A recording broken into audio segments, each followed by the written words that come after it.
Women, on the other hand, I do my show here, Access Vegas. We'll have 10 women on, and I'll be like, how many of you guys have gone on a date with a guy and knew you weren't going to have sex with him? And all of them raise their hand. And then I ask all the guys in the room, how many of you guys have gone on a date with a girl and knew you didn't want to have sex with her? And none of them raised their hand. And is the concept of attention versus compliance. Look, we as men don't know quite what it's like, the evolutionary dopamine hit that women get from getting attention from men. Because as men, while we like attention from women, we like sex from women more, meaning men will get validation from the women we have sex with and a lack of validation from women who like lead us on 4, 5, 6 dates and then don't have sex with us. Women, on the other hand, I do my show here, Access Vegas. We'll have 10 women on, and I'll be like, how many of you guys have gone on a date with a guy and knew you weren't going to have sex with him? And all of them raise their hand. And then I ask all the guys in the room, how many of you guys have gone on a date with a girl and knew you didn't want to have sex with her? And none of them raised their hand. And so I think what happens a lot of times that I have to explain to my clients is like, just because she's giving you attention, you think that leads to sexual access. But women have this middle area where they can get attention from men, and they get I used to manage a strip club, and I used to watch how women would get these dopamine hits from making money, from men tipping them, but they weren't dating these men. It was just like the attention and the validation of their physical attractiveness, getting them this attention. But as men, we don't grasp that because we don't need that it's nice getting attention from women. I admit that, but our validation comes way more from the women that want to have sex with us or have genuine desire to have sex with us. Well, what you see is on Instagram in particular, you look at their videos on their stories and look at their posts that they're making. Are they showing their asses? Like, how sexual are those photos? Because that is for validation, full stop. There's no other reason. And what they're getting is 50 DMs saying, wow, you are hot. Look at you. Look at your body. You're looking amazing.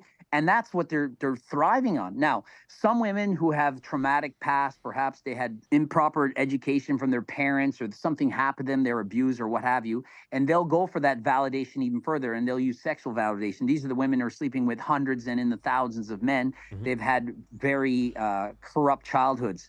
That happens all the time as well. You see it. And a lot of the girls who are strippers or escorts or into prostitution only, so a lot of times this is what is happening. You also were on Bradley Martin recently, and I know he asked you a question about like what are the biggest red flags, that you look out for in women. You said women who have a promiscuous past, and you also said that dating women who've been with a lot of partners has not fared well for you. Like, why, from your perspective, was that such a red flag that has held you back with these girls? Well, based on the fact that I'll ask these girls how many people you've been with, and they're actually quite honest when they say 1,000 plus, and I'm like, really? Like, really? Like, that's crazy. I have friends that are porn stars, and I've never heard 1,000. That's crazy, bro. 1,000 without being a star. That's crazy. Now, mind you, they were a stripper.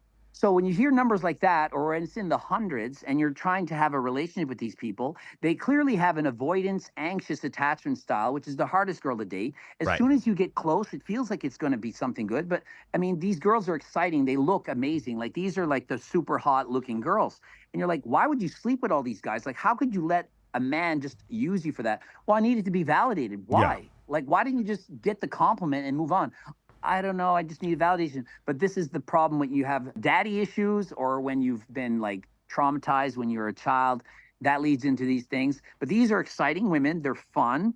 And I mean, what am I going to say? I like girls that are really hot. So what am I supposed to do about this? So you like them at first, but then you find out what's going on. Then they pull back. They're nice to you one day. Then for 2 days, they don't text you. And I'm like, okay, I got to move on. I don't know if you've seen this GSS survey where they surveyed 8,000 women and they asked them, how many of you have cheated? About 30% of the women admitted to having cheated in a relationship.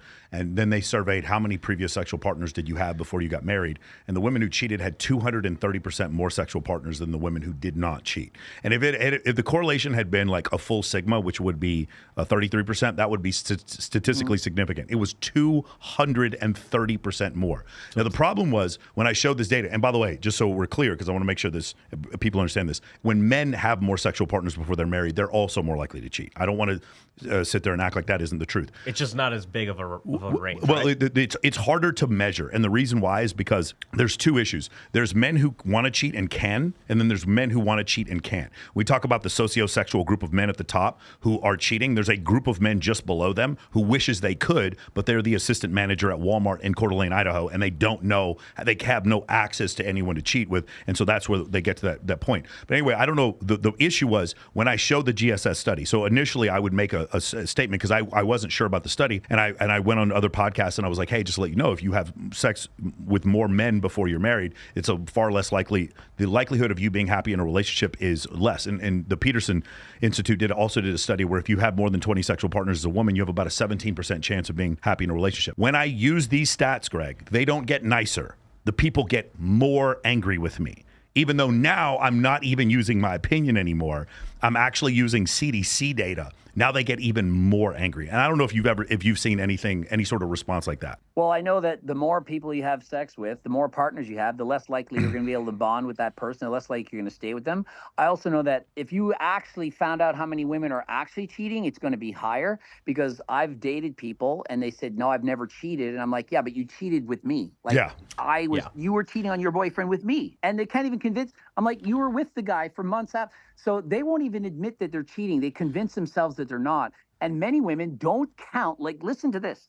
They don't count it if they didn't enjoy the sex. Or if it was just a one-night stand, it doesn't count. Oh, Or on this very show, we heard crazier things than that. Greg, we gotta have you here in Vegas. We do a show with like 8 girls, and they'll literally be like, "I don't cheat," and like there are girls on here who I know the guys they've had one-night stands with, and they'll come out here and not say that they had one. But that is the difference. Like for everything everything counts for us. There's no point at which there was a girl who didn't count. But often, like I don't believe that a girl who Chris Brown in the backstage of a concert counts that on her body count and tells her husband. I've just never seen that to be the case, and so that's where you do get those numbers to be wrong. But the other part, it's not even like it's a lie. They believe this is the truth. Yeah, it's not like it's intentional either. Yeah, if you put they believe it. If you put a polygraph on them, they could convince themselves they didn't cheat. I'll tell you one other one, Greg. This one is mind blowing to me. It is women who have threesomes. When women are like invited in with couples for threesomes, it does not. I cannot tell you how many women have told me that doesn't count. It is crazy. It's like it's something that we see often here in Las Vegas, but it's one of the weirdest things I've ever seen,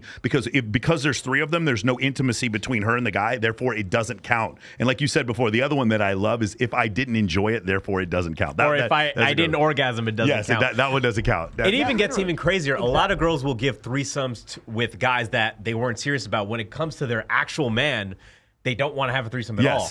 Because of the connection. Yeah. So this is another topic we talk about on here. It's the girl who's like, she wants to make the guy she's dating wait 3 or 4 dates, but she didn't make the guy in Cancun wait. And she thinks that that's appropriate.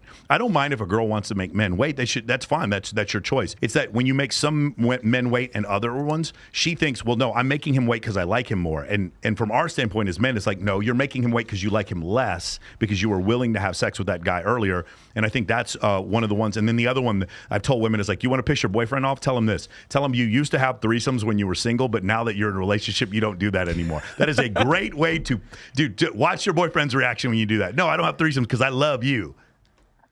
So one thing I do right away is if I'm not having sex with a girl by the 4th date, it's not happening. I'm moving on, because there's no way that if she's going to like me this much, if she actually is attracted to me, she's no way she's waiting for more than 4 dates to have sex with me, because trust me, she's going to meet somebody that's hot enough that she's sleeping with him on the 1st, 2nd, or 3rd date.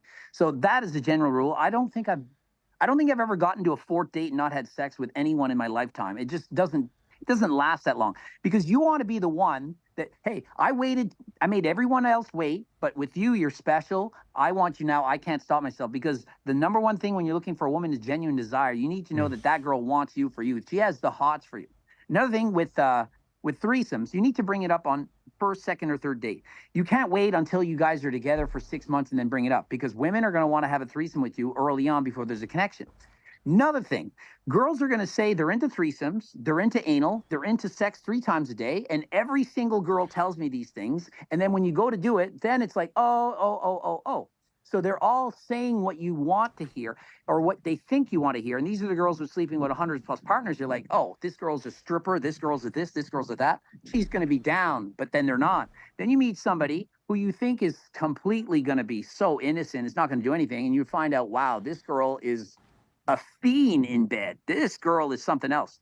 So you can't judge a book by its cover. Just because she's a stripper, she says this or that, doesn't mean she's going to be wild in bed. And the next girl, maybe she's an eye surgeon. This one's a wild freak. You never know.